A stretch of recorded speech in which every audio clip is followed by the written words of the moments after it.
नए संसद भवन में तमाम सांसदों की तरफ से प्रवेश कर लिया गया है। प्रधानमंत्री नरेंद्र मोदी के साथ सभी सांसद पैदल चल करके नए संसद भवन में पहुंचे हैं। अब संसद के अंदर और कौन कौन से नए जो विधेयक है वो आने जा रहे हैं, किस तरीके से जो इतिहास है नए संसद में, नया इतिहास किस प्रकार से लिखा जाएगा, ये तमाम चीज़ें अभी सामने आनी है। लेकिन इससे पहले केंद्रीय कैबिनेट की तरफ से महिला आरक्षण बिल को लेकर के भी जो अप्रूवल है वो दे दी गई है। हमारे साथ हरियाणा विधानसभा के स्पीकर ज्ञानचंद गुप्ता हैं, उनसे बातचीत भी करेंगे इस मसले पर। सर, एक और नई संसद और दूसरी तरफ महिला आरक्षण बिल को लेकर के भी जो अप्रूवल है वो हो चुका है, वो जो बिल है वो केंद्रीय कैबिनेट में लाया जा चुका है। किस तरीके से देख रहे हैं इन दोनों चीज़ों को, अपने आप में ऐतिहासिक जो होने वाली है? देखिए, सर्वप्रथम तो मैं हमारे देश के यशस्वी प्रधानमंत्री नरेंद्र मोदी जी का जो विज़न है और उनकी सोच है,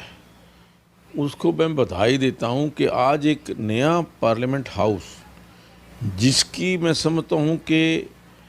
आवश्यकता थी, आवश्यकता महसूस हुई, आने वाले जो हमारे कार्यक्रम हैं, जिस प्रकार से विस्तार होने जा रहा है, डिलिमिटेशन होने जा रही है, और उसके पश्चात निश्चित तौर पर जो हमारे माननीय सांसद हैं उनकी संख्या बढ़ने वाली है, और जो हमारा जॉइंट सेशन है उसको देखते हुए जो नया विधानसभा भवन, एक भव्य स्वरूप जिसका हमें देखने को मिला, वो आज बनकर के तैयार हो गया है। और आदरणीय नरेंद्र मोदी जी के नेतृत्व में सभी सांसदों ने नए संसद भवन से के अंदर वो प्रवेश किया है। मैं बधाई देता हूँ, मुबारकबाद देता हूँ। और ये जो एक ऐतिहासिक क्षण है, मैं समझता हूँ देश के लिए, देश की जो लोकतांत्रिक व्यवस्था है उसके लिए, ये सब जो नया संसद परिसर बना है, ये संसद भवन बना है, उसके अंदर जो सभी मूलभूत सुविधाएं आज के बदलते हुए युग के अंदर, चाहे वो ई विधान को लेकर के है, डिजिटलाइजेशन है, कंप्यूटराइजेशन है, उन सब चीज़ों की इसके अंदर नए विधान जो नया जो संसद भवन है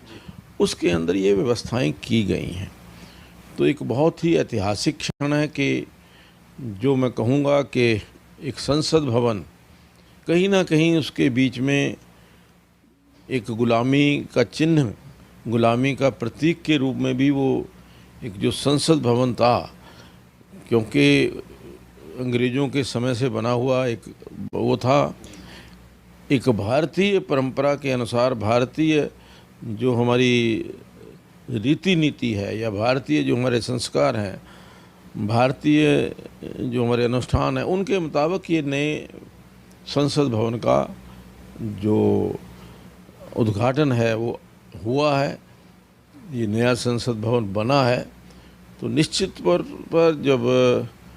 नया संसद भवन है, जिस प्रकार से ई विधान की यहाँ इसके अंदर नेवा की जो एक नई शुरुआत हुई है, उससे हमारी लोकतांत्रिक व्यवस्था में मजबूत होगी। बिल्कुल, आपने ठीक कहा। आधुनिक और सशक्त भारत के प्रतीक के तौर पर इसे जाना जाएगा। साथ ही साथ केंद्रीय कैबिनेट का भी एक निर्णय आपने देखा होगा महिला आरक्षण बिल को लेकर के, उस कैसे देखते हैं उसको? क्योंकि अब इस प्रवेश के साथ साथ नया इतिहास लिखने को लेकर के भी क्या कुछ वो पन्ने रहेंगे, उन्हें भी आने वाले समय में याद किया जाएगा जब ये कहा जाएगा कि किस प्रकार से आज, क्योंकि गणेश चतुर्थी भी है, आज का ये जो दिन है वो नए संसद भवन के इतिहास में लिखा जाएगा, आज के जो कार्य हैं वो भी लिखे जाएंगे। देखिए, जहाँ तक महिला आरक्षण बिल की बात जो आपने कही, जो कल ही केंद्रीय मंत्रिमंडल के अंदर जो विचार हुआ, निर्णय लिया गया कि महिलाओं का आरक्षण जो है वो 33% सभी जो हमारी संसद है, चाहे वो विधानसभाएं हैं, उनके अंदर होना चाहिए। देखिए, महिला आरक्षण को लेकर के बहुत देर से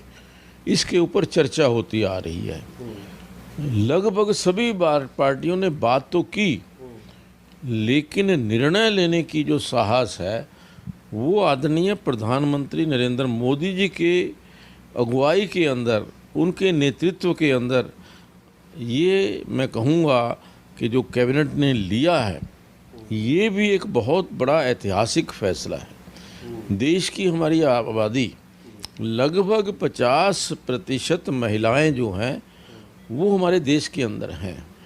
उनके लिए 33% रिजर्वेशन करना, ये एक बहुत बड़ी मांग जो महिला संगठनों की ओर से, राजनीतिक जो हमारी सांसद रही हैं, महिलाएं रही हैं, उनकी तरफ से भी कई बार उठाई गई। ये मैं समझता हूँ कि एक बहुत बड़ा इतिहास आज फिर से नरेंद्र मोदी जी ने रच दिया है। जी, सोनिया गांधी की तरफ से तो ये भी कहना था कि ये हमारा है, हम इसको लेकर के आए थे। यूपीए की तरफ से इसको राज्यसभा में लाया भी गया था, आपको इल्म होगा। देखिए, ऐसा है कि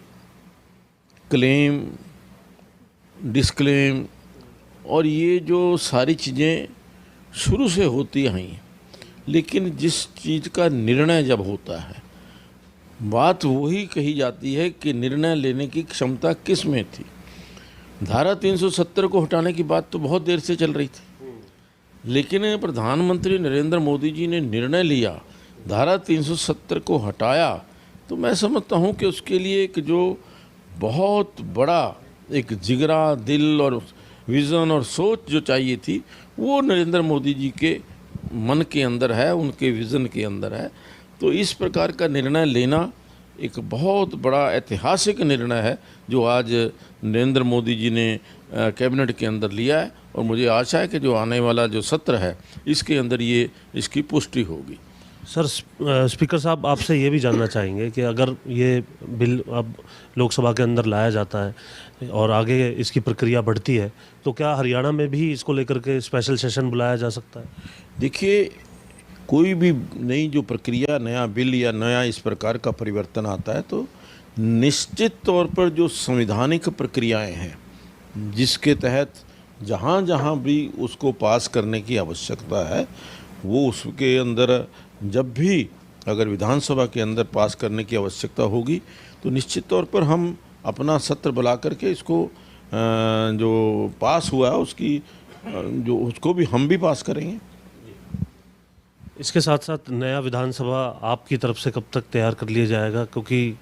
यहाँ भी डिलिमिटेशन का असर तो पड़ना है, प्रक्रिया आपकी चल रही थी, कहाँ तक पहुँची? देखिए, नया विधानसभा भवन की जो हमने शुरुआत की है, एक कल्पना की है, आज जो संसद भवन बना है, नया संसद भवन, जो हमारी वो कल्पना है उससे इसको बल मिलेगा। और जो एक पीछे जो मैं कल एक देख रहा था कि जो हमारी जो कमेटी है, ये अपनी यूनेस्को की जो कमेटी है, उन्होंने जो रेजोल्यूशन किया है, कल भी उन्होंने इस बात को दोहराया है कि कैपिटल कॉम्प्लेक्स के अंदर कोई भी दूसरी बिल्डिंग बन नहीं सकती, और उसके ऊपर उन्होंने उस जो एक रोक लगाई थी उसको फिर से उसको दोहराया है। इसके अलावा सर, आपका अभी एक दौरा भी कॉमनवेल्थ कॉन्फ्रेंस को लेकर के होना है, उसके बारे में भी जानकारी आपसे। देखिए, एक तारीख से लेकर के 5 तारीख तक साउथ अफ्रीका के घाना स्टेट के अंदर अकरा में जो ये 63rd जो है वो 66वां राष्ट्रीय जो राष्ट्रमंडल संसदीय सम्मेलन जो है वो होने जा रहा है। इस प्रकार के सम्मेलनों से आपसी विचार विमर्श और जो लोकतंत्र को मजबूत करने के लिए, आपसी सौहार्द और आपसी भाईचारा बनाने के लिए, कुछ विषय आगे बढ़ाने के लिए, जैसे आज डिजिटलाइजेशन का युग है, सभी हमारी जो संसद भवन है या संसदीय प्रक्रिया है, विधानसभाएं हैं,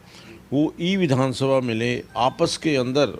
वो कनेक्टेड हों। कोई भी चीज़ जब हम दूसरी विधानसभा की या दूसरे देश की संसद की चीज़ देखना चाहते हैं, ई विधान के माध्यम से, नेवा के माध्यम से वो सारी जानकारी हम ले सकें। इस प्रकार के कुछ रेजोल्यूशंस वहाँ पर आने वाले हैं, और लोकतांत्रिक मूल्यों को और सुदृढ़ करने के लिए ये इस प्रकार की कॉन्फ्रेंसेस आयोजित की जाती हैं। शुक्रिया बात करने के लिए। तो नए संसद भवन से लेकर के हरियाणा के नए विधानसभा भवन तक और साथ ही साथ कॉमनवेल्थ जो कॉन्फ्रेंस हो रही है उसकी जानकारी तक तमाम विषयों पर बातचीत की स्पीकर ज्ञानचंद गुप्ता ने हमारे साथ ही साथ जिस तरीके से सांसदों के साथ प्रधानमंत्री नरेंद्र मोदी ने नए संसद भवन में प्रवेश किया है उसको देखते हुए हार्दिक स्वागत भी किया है इस प्रकार के कदम का। विधानसभा से कैमरामैन ललित के साथ जितेंद्र चौधरी, खबरें अभी तक।